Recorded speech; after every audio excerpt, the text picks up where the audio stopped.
Next we have Phil. You want to come on up and talk about your experience of going through 25 bikes? And how that all helps you? No, not really. With what you got going on? Well, we'll find out. We'll find out. So I'm going to sit down. It's been a long enough day already. So my day started out in Eau Claire, Wisconsin, so a little bit further away than most people, about 300 miles. It's also a little bit different of a story. Just move over a little bit. Oh, the light. Go that way. Go into the light. There you go. Yeah, go into the white light. Don't tell me that. Okay. So, sorry, it's a little bit loud. Not exactly the best speaker in the world, but my story kind of is a little bit different. Everybody talks about being rescued by people or having an experience. Mine actually is being rescued by the motorcycle people that surround the motorcycle community. So, it's kind of emotional. Part of me is still kind of an ongoing thing. I was diagnosed with Hodgkin lymphoma about 3.5 years ago my birthday. And since then it's been a battle. And the motorcycle community here in Chicago was basically where it all started for me. So since then, it's been 15 years, 25 bikes. May have had a hoarding problem, so I got with SOHC4s, went on Kawasaki, triple, two-stroke triples, S400s, to modern bikes like 90 Racer I have now, and just bought a KLX 230, so short man, some little bike. But it kind of goes deeper than that. You only have so many second chances, and I've been lucky enough to have 9. Since diagnosis, I've had 0 successful treatments. Currently stage 4. Well, that's not all bad. So your perspective on life, riding, the way you perceive things changes every single time you start a new treatment. From differences in colors, let's say after stem cell transplant. So 2020, I went through stem cell transplant. When it started to happen, this was after 2.5 years getting treatment. I've been riding for 15 years. So I should know the ins and outs of riding, but everything is different. You walk out to your bike, and I stand it up, it's 109 pounds. The idea behind that, people that surround you kind of bring you forward. So we'll go back a little bit before that now.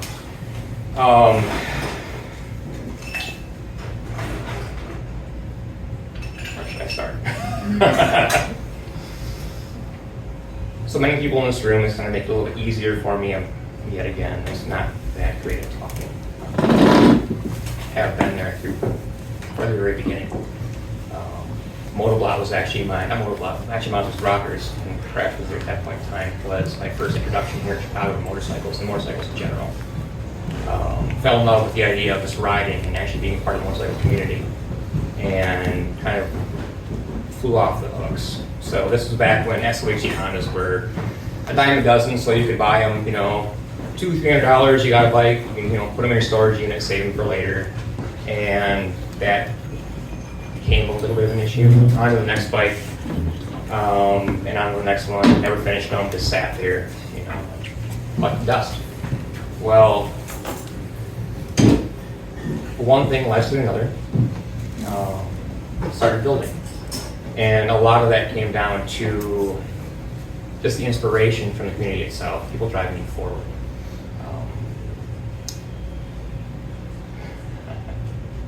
I'm not good.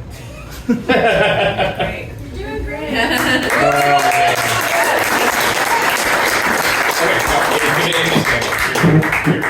Let's get this right. Let's get this out of the way. So, Crash, Matt Driscoll, Larry Fletcher, all the guys in Tom Club in Chicago kind of brought me in. They got me introduced to motorcycles through the culture, through events happening here in Chicago. So I kind of took things off from there. Built, back in the garage, back home, collected bikes, parts. I should go first. You're fine. You're telling a story to a group of friends. Give us your Vegas routine. Oh, please. Okay.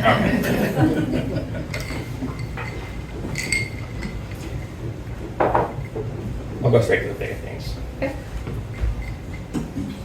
You never know what tomorrow may bring. I've been lucky enough to put on 50,000 miles in the last 3.5 years of going through treatment. And this morning was chemotherapy. Left at 12 o'clock, got down here because I wasn't going to miss it. I was going to get my best try. Keyword try. But it's so much more than that. You know, just meeting everybody and having them bring you back to life.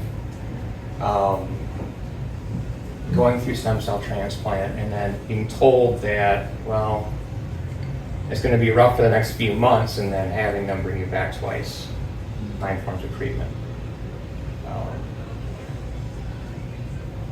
The idea that there may not be a tomorrow, so you enjoy every single last second of actually arriving.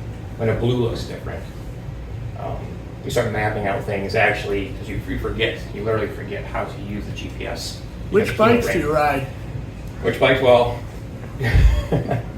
2017 R90 Racer, which is way too big for me. Apparently I look like a jockey. It's definitely meant for people that are slightly larger stature, and if my voice cracks, so waiting on a second growth spurt. The idea behind that bike is just pure fun. It's a bad idea, a very poor decision. And if you so end up at a Canadian border without your passport the day after treatment, thanks to dexamethasone, that may be a poor choice, especially in November. So, and thank you for reminding me. Okay, now we're back on track. So, the story behind that. So that was the first treatment. That was beginning chemotherapy, and somebody told me, okay, well, you're not going to ride tomorrow, you're going to feel this exponentially sicker than you are. Well, they have these wonderful things called steroids. Well, you get pumped full in the beginning of every single treatment that you may go through. So one of them being dexamethasone, prednisone, so on and so forth, Benadryl. So you're all hyped up. It's Red Bull on, literally steroids. So didn't sleep all night, got out of the chair, sat at home. Early November, it's northern Wisconsin, so it's kind of cold. Well, started out, I'm gonna ride, I just need to go, need to rough energy. One thing like another, you're in Duluth. Well, that's 2.5 hour drive from Eau Claire, ride for that matter, it's 40 degrees out, still plenty warm, you got plenty of gear on. So yeah, that's fine. So keep on going, all of a sudden you're at Two Harbors, Silver Bay, Grand Marais, Grand Portage, and you're at the border crossing. So this is about 2:30 in the afternoon. So you realize, okay, this may not have been the best idea, but I'm here, why not? Let's just stay somewhere. The closest place with any availability is Thunder Bay, which is in Canada. At that point, you already need your passport. Well, unbeknownst to me, I was not prepared, and I did not have it in my little hidey hole in the back of the bike, my passport. I had my ID, I had credentials, but I could not cross the border. Well, kind of stuck. Turn around and go back home. So I ended up making it back to Two Harbors. The sun started to go down. Get a little bit chilly. It's probably about 35 degrees out. So whatever, you can keep on going. Got heated grips, we're gold. So keep on rolling along, and may or may not have stopped for. I stopped for an old fashioned on my way back, so you need to do that. I mean, Wisconsin boy, so that's just part of the deal. And kept on going. Well, I rolled into Eau Claire somewhere around 10 p.m., 30 degrees out, frost on the bike, so on and so forth. Not the best plan. So, perpetual adventure. That goes into stem cell transplant. So, you're told you're not going to recover in time. You have 6 months off work. You look like you haven't eaten in about 6 months. I think I was probably about 109 pounds, 110 pounds. Lost about 40 pounds through the entire process. Flatline twice, was brought back. 14 transfusions, somewhere around that ballpark. Anyway, well, going through transplant, which I have a great story about preservatives anyway. We'll talk about Salt Lake Cream Corn later. You have to have something to focus on. So I realized I was not going to be able to ride the R90. And it's a bigger bike than I could handle, with more bike than I could handle, so let's just focus on a T100 Bonneville. At that point, I can't afford that, so let's try to find the cheapest one available that we can find on Facebook Marketplace, which may or may not be the best idea. But when it has 900 miles on it, who the hell cares? Well, it's 2006, so the last year of the carbureted Bonneville, and great condition. Great condition. Besides, it sat for the last probably about 12 years. So I expected it to be a little bit questionable mechanically. Didn't know what I was getting myself into. So released from Rochester in mail, got home. 2 days later, I was driving to pick up the bike. Did not load it myself. Thank God for little family members of the original owner's house. Loaded on the back of the bike, or on the back of the car, excuse me, and drove it home. Well, the next, I think it was 3.5 months, started taking the engine apart, all dry-rotted seals, leaking oil everywhere. Ignition setup was completely screwed up. Something called mice and possibly squirrels in the air filter, acorns. And it was just something special because when you use a 2x4 to pull out an engine and you jerry-rig 2 come-alongs from the rafters in the basement, you know you've accomplished something. Until I realized it's a bad idea to build a bike in the basement because you have to get out of the basement, especially when you don't have a exit. So up the stairs it went.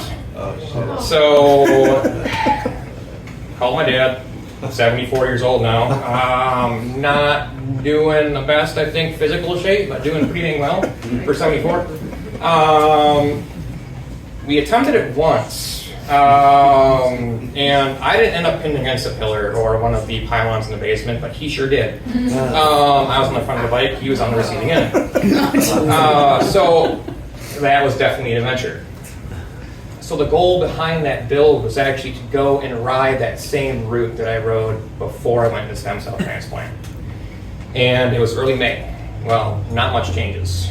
You have snow now, but it's just as cold. Well, I decided to camp at Patterson State Park, which is just south of the lake in Superior. Well, 25 degrees I think it was when I left in Eau Claire. It's doable. Semi-knobby tires, it's got plenty of traction. So, why not? I'm already here. Got on there. I realized I packed too much stuff, bottom of the suspension, ripped my license plate off. And that was with oversprung shocks, so it definitely overpacked. Went to bed. Didn't realize it was going to snow that night, but sure did. Got down to 5 degrees that night and waited a good, 4 or 5 hours when I woke up, had myself some coffee, actually packed a camp stove, a full-size camp stove on the back of the bike. It was a bad idea. Overpacked. So, continued the camp trip. Forgot to fasten one of the side bags, one of the soft panels on the side of the bike. And guess where my ID was? And my passport. So luckily I had cash in my pocket. Got to Grand Marais again, got to Grand Portage again, and yet again, border crossing, not gonna happen. This plane was 45 degrees out, so it was golden temperature-wise. It was getting warmer during the day. It was a lot better than in the fall. So kept on going. But I found a crossing over by International Falls that was better. So it was not patrolled. So there may or may not have been an illegal border crossing. So I went to Canada anyway. And maybe went fishing because there was also an ice fishing rod which packs very nicely in the back of this border. So made it to International Falls. Crossed the border, came back, made it back to Grand Marais, perfectly fine. And first flat of my entire riding career. No tube. It's the last where I stayed. Well, still off season, northern Minnesota. Nothing is open. There's no motorcycle shop. There's absolutely nothing. But there happened to be a small car shop or auto repair shop open at that point in time, which learned at that point how to patch a tube. First time I ever done that, and used tire spoons. That's always been, kind of a battle for me. I always puncture the tube, so I don't do that anymore. But it got me back to where I was staying in Patterson. Well, at that point, I think we had 3 inches of snow on that part of the lake. And perfectly fine though, traction was great. So I continued to ride and side cover. So a few people here know that bike. It's silver, it's got aluminum side covers, got side panels on it. So the reason why I had aluminum side covers is because it fell off. I lost parts going down the road, got a flat tire, but I made it back. But I proved to myself through that 500-pound bike, after going through that, it was more of a feat than I originally thought it was. And this is 2 years ago now, I believe. And since then, it's been 2 forms of immunotherapy. It's been a month of proton beam therapy. It's been, I can't even remember what else, to be honest. But every single one of those is a different step. And it kind of changes your perception on why you ride and how you ride and what you enjoy about that and how you can persevere through just random bits and pieces and struggles you have through your life. And without, like I said at the beginning, when I was really, really stumbling, the community here, and the community is more than is important beyond the bike itself. When I originally was diagnosed, the first place I came was down here because I had more friends in Chicago that rode bike than back home. More people with similar mindsets, guys just to hang out with, and they invited me down here and got together, and they threw support at me and they pushed me along. After that failed treatment, targeted chemo, same thing happened again. I ended up in Chicago. Most of the time it was on 2 wheels. A few times it was in the winter, which was just not going to happen at that point. Which now I know can happen. So I got 7 inches of snow back home. It's the push you need. It's just getting up in the morning, putting your pants on, I'm going to go for a ride, and just saying screw it. Why not? Taking the what ifs and just throwing them out the window. And that's about it, I guess.